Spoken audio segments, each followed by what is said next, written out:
এক সময়ে এক শহরে ছিল এক জালিম রাজা। সে নিজেকে প্রভু মনে করত।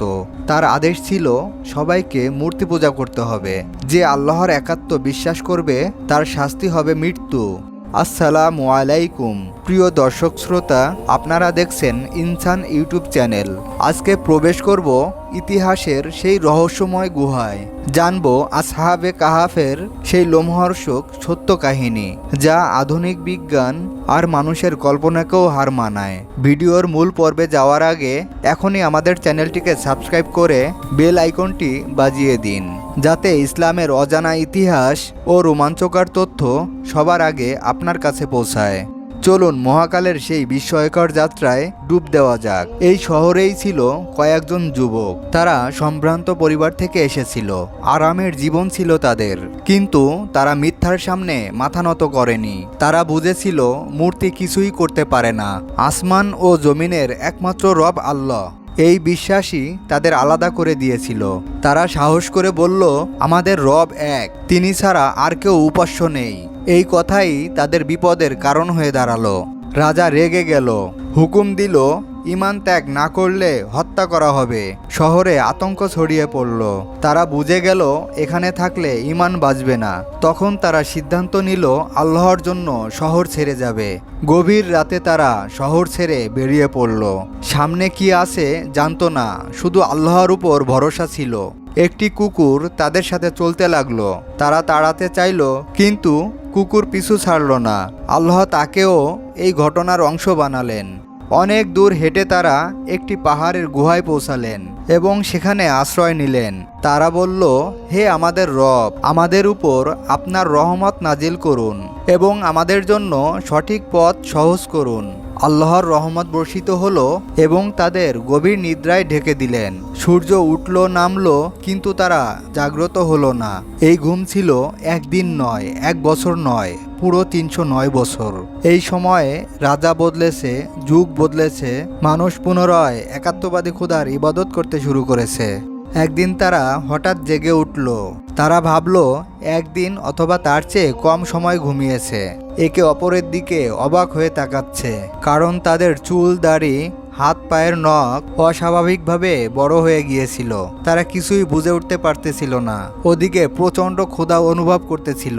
পকেট থেকে স্বর্ণ মুদ্রা বের করে একজনকে পাঠালো খাবার আনতে এবং বলল, সাবধানে যেও, কেউ যেন চিনতে না পারে।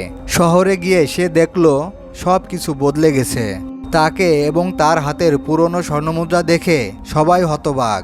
সবাই বুঝে গেল এরা আল্লাহর বিশেষ নিদর্শন। বহু বছর আগের যুবকেরা আজ ফিরে এসেছে। যুবক খাবার নিয়ে গুহায় ফিরে আসলেন এবং সবাই খাবার খেয়ে ক্ষুধা নিবারণ করলেন। আল্লাহ আবার তাদের জান কবজ করলেন, যেন তারা দুনিয়ার ফিতনা থেকে মুক্ত থাকেন। প্রিয় দর্শক, আসহাবে কাহাফের এই ঘটনা কোনো রূপকথা নয়, এটি কুরআনের এক জীবন্ত মোজেজা। আজ থেকে 1500 বছর পর এই ঘটনা আমাদের কি শিক্ষা দেয়? প্রথমত, ঈমানের জন্য ত্যাগ। আসহাবে কাহাফের এই যুবকেরা তাদের ক্ষমতা, যৌবন সব ত্যাগ করেছিল আল্লাহর জন্য। আজ আমরা সামান্য চাকরির ভয়ে, বন্ধুদের ট্রলের ভয়ে বা সমাজের লজ্জায় আমাদের দিন পালন করতে কুণ্ঠবোধ করি, অথচ তাদের সামনে ছিল নিশ্চিত মৃত্যুর ভয়। দ্বিতীয়ত, সৎসঙ্গ। সেই কুকুরটি শুধুমাত্র তাদের সাথে থাকা এবং তাদের পাহারায় থাকার কারণে কোরআনে তার উল্লেখ স্থান পেয়েছে।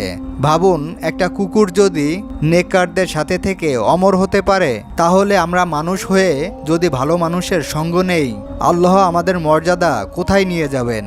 তৃতীয়ত, ফিতনা থেকে পালায়ন। শেষ জামানায় দাজ্জালের ফিতনা যখন আসবে, তখন ঈমান বাঁচানো হবে সব থেকে কঠিন কাজ।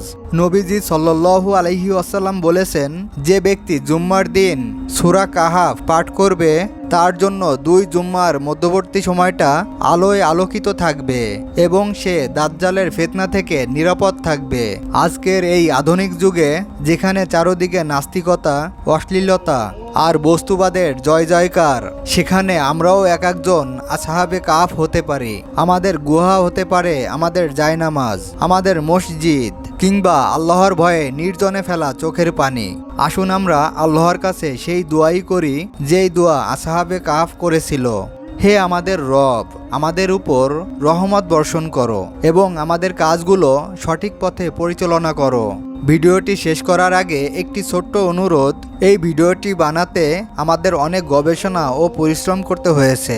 যদি ভিডিওটি আপনার হৃদয়ে সামান্যতম নাড়া দিয়ে থাকে তাহলে লাইক দিয়ে আমাদের উৎসাহিত করুন আর কমেন্টে লিখুন সুবহানাল্লাহ। ইনসান ইউটিউব চ্যানেলের সাথেই থাকুন। দেখা হবে পরবর্তী ভিডিওতে ইতিহাসের নতুন কোনো অধ্যায় নিয়ে। ততক্ষণ পর্যন্ত আল্লাহ আপনাদের সুস্থ রাখুন, ঈমানের সাথে রাখুন। আসসালামু আলাইকুম ওয়া রাহমাতুল্লাহি ওয়া বারাকাতুহু।